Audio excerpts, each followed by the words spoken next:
Good morning. It is August 1st, and we're here for our regular scheduled county commissioner meeting. We have all three commissioners. Our administrator is on the road. He's remote. We have our clerk of the board. And at this time, I'll call the meeting to order and ask everyone to please rise and join in the pledge. I pledge allegiance to the flag of the United States of America and to the republic for which it stands, one nation, under God, indivisible, with liberty and justice for all.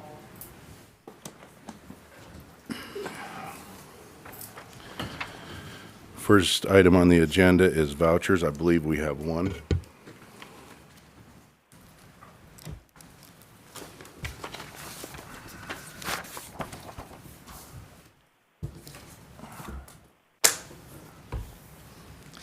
Move for approval of fund expenditures in a total amount of $803,743.40 as presented, and note that it has been reviewed by the auditor's office, and we have the county administrator online on the phone to verify it as well. Mr. Gonzalez? Yes.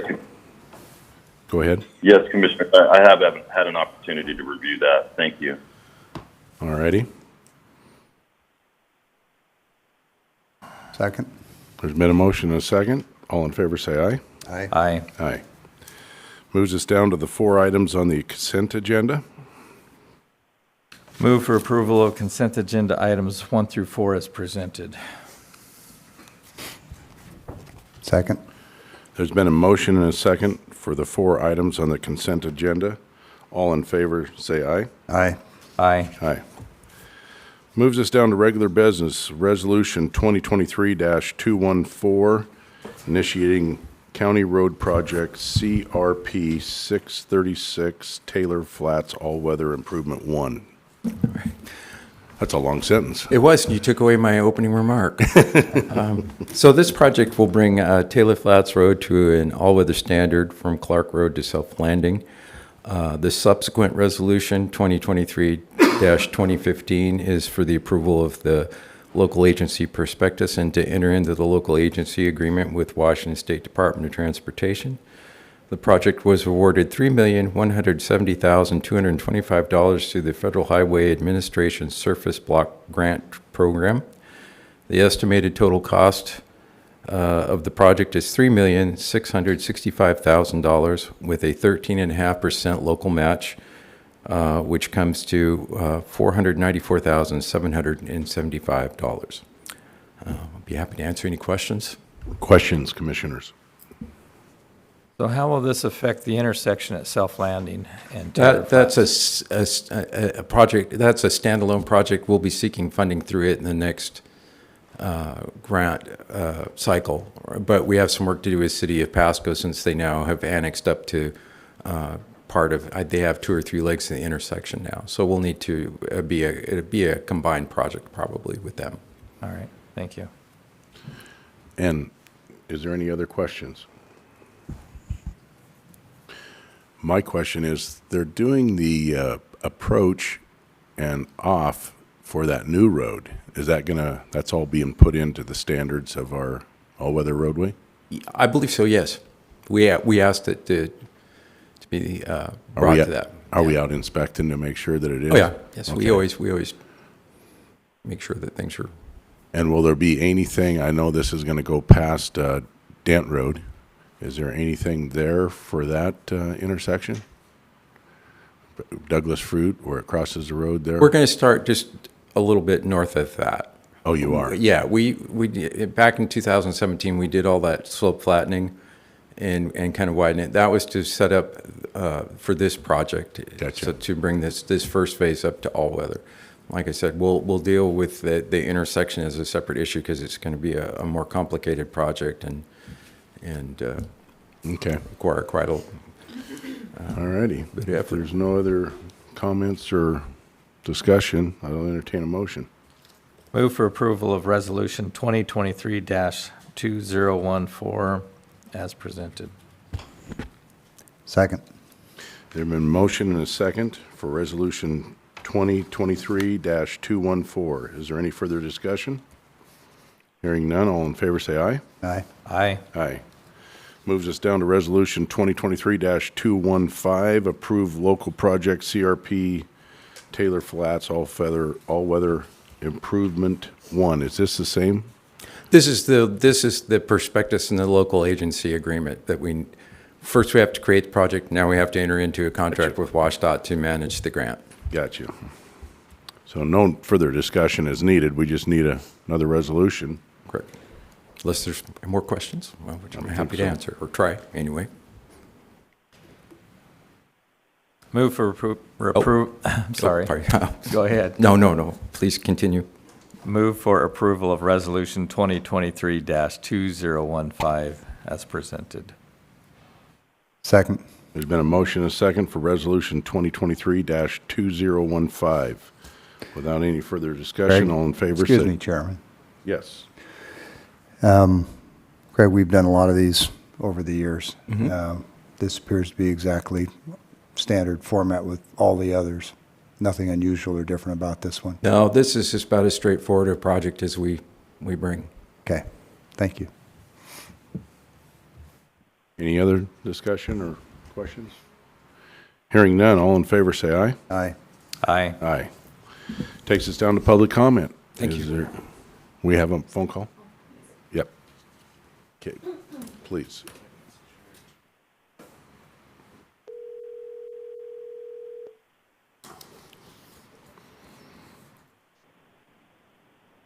Caller, you have 3 minutes.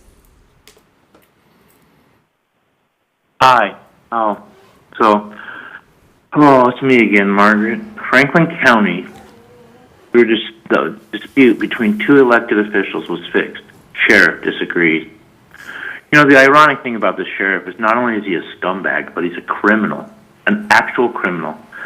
We were having this discussion last night and around the table, and we were like, wait, but all these reporters had been like leaving the area, being transferred out. The only one that seems to report on the sheriff is that shill of a reporter for the Tri-City Herald, Cameron, Cameron's good enough. Then you start to understand, wait, Sheriff Jim Raymond stood up in February this month and said, 010, a sheriff has the duty to take a report, and he swears and can verify all his officers take reports. Through a little bit of public records request and asking these officers where these reports were, come to find out they didn't take the report. They even remember the meeting where they were supposed to take the report, but they didn't take the report. See, the sheriff's office is involved in felonies and hiding felonies for other officers. And you're never going to find out about it because just like Fox and how they support, they tell you they support conservatives, but they're actually supporting satanic rituals and behind-the-scenes child trafficking. It's the same thing you have in Pasco. You have a crooked sheriff with a crooked prosecutor, and they're using your local media to shill you all in and make you just fall asleep. Meanwhile, your sheriff has openly admitted he had to just get up and speak in the public comment. He should have pled the fifth, like when he put hands on his daughter-in-law. He should have just pled the fifth, but he didn't shut up. He had to get up because something in him was challenged by me, the disabled guy, saying, hey, that's a crime. And I can read and articulate where it's a crime. And he had to stand up and say no. And now, well, if there's any investigation and we don't stop, I asked the Attorney General. If you remember a couple times ago I was on the phone and I had to go in the middle of the phone call, that was the Attorney General I was talking to and their secretary. And that's why the CJTC and the Criminal Justice Training Center is where you should report all your crimes against officers.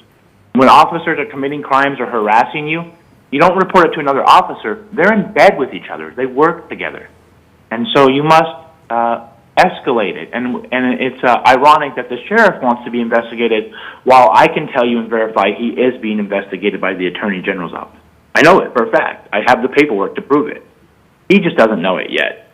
And it's a lot of stress on a county when you have a sheriff who has to run his mouth and admit crimes in public, and no one does anything about it. Your local news media, Cameron won't do anything about it. Nobody will. because they're in bed with somebody. Amazon, all this money coming into your county has created a Ozark-type corruption. Just like you see on that movie show, where they'll kill people, shoot people, silence people for speaking out against them.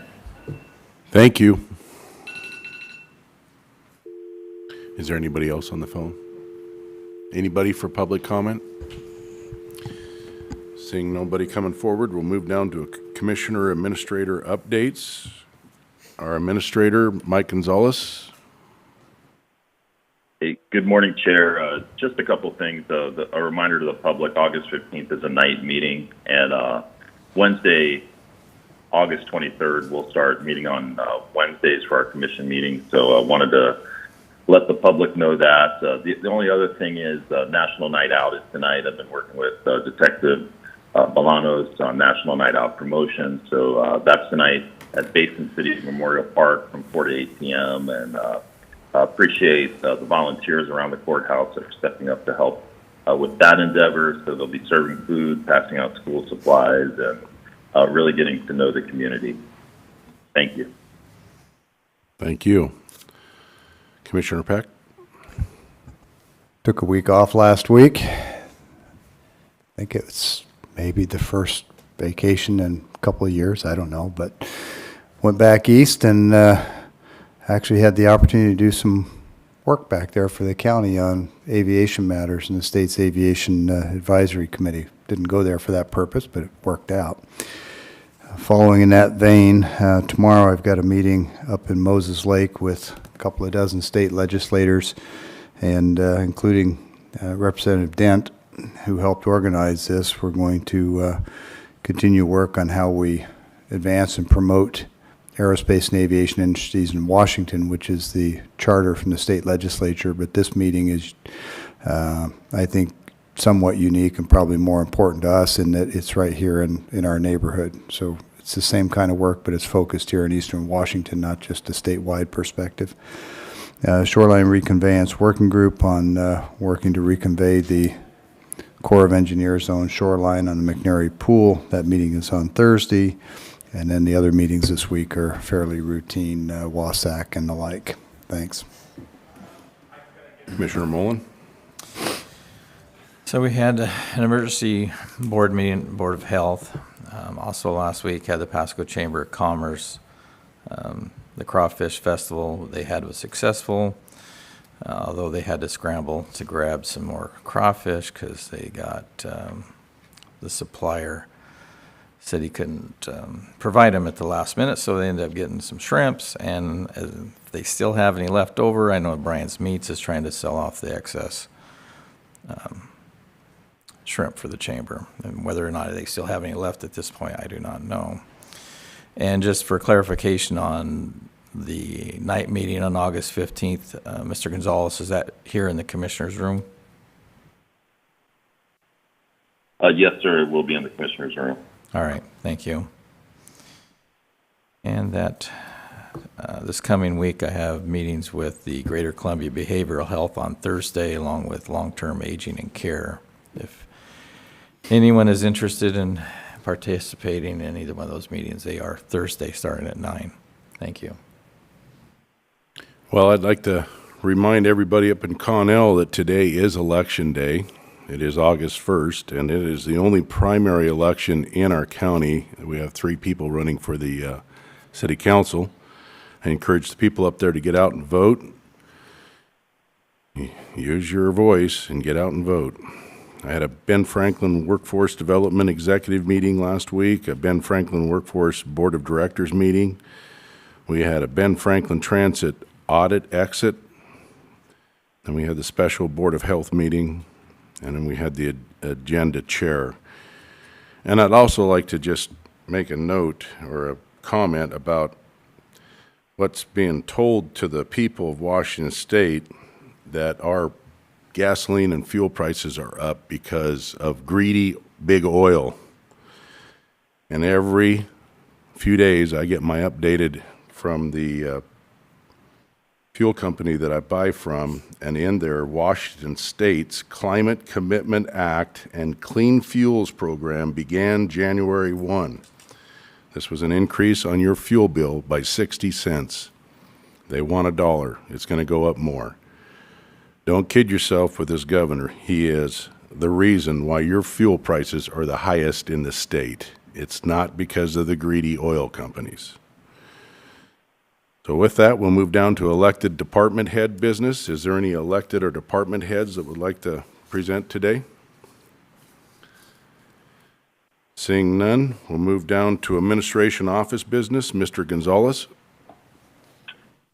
We don't have any today, sir. Nothing today. Back to public comment. Anybody for public comment? Anybody on the phone?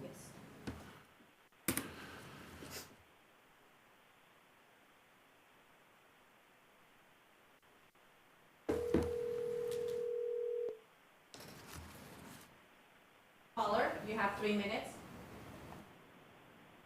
Hi, I do apologize. I have a really bad sore throat. I just wanted to know about the $25,000 claim suit going. I'm not really sure why anyone would kind of try to go against their own county that they're hired for a $21 dinner.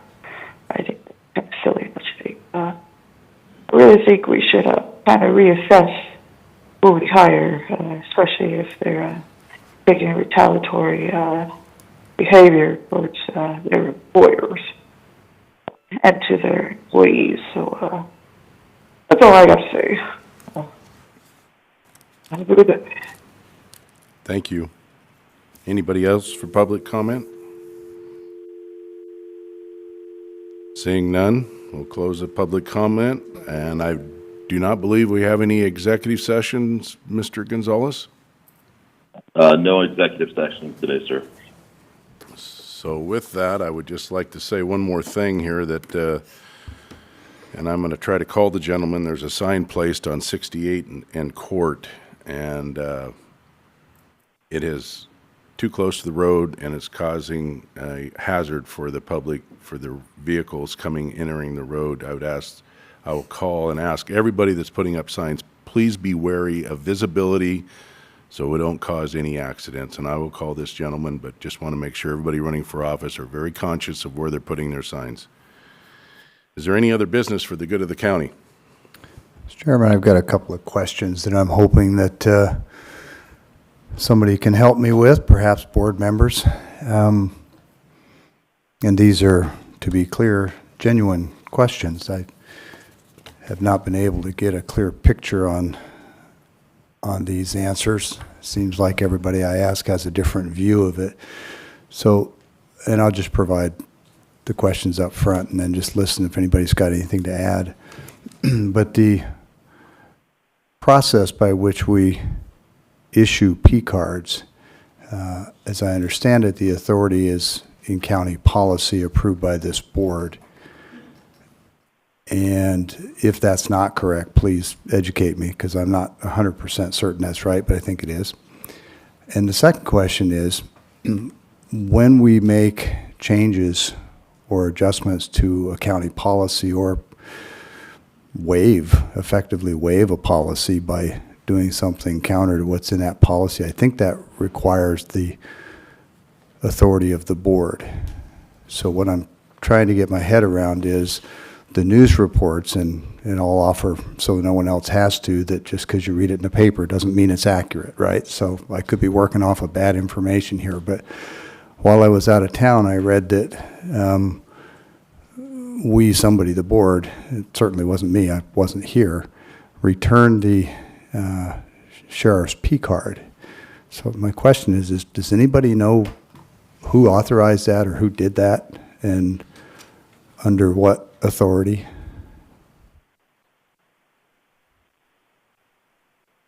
And again, these are genuine questions. I do not know the answers, and I think I'd like to know.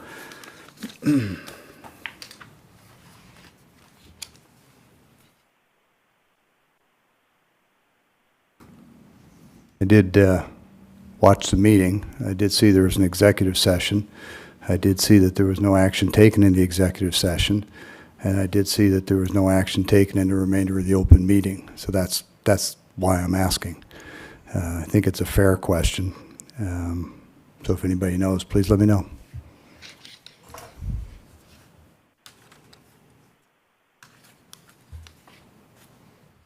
Is there any other business for the good of the county? Hearing none, this meeting is adjourned.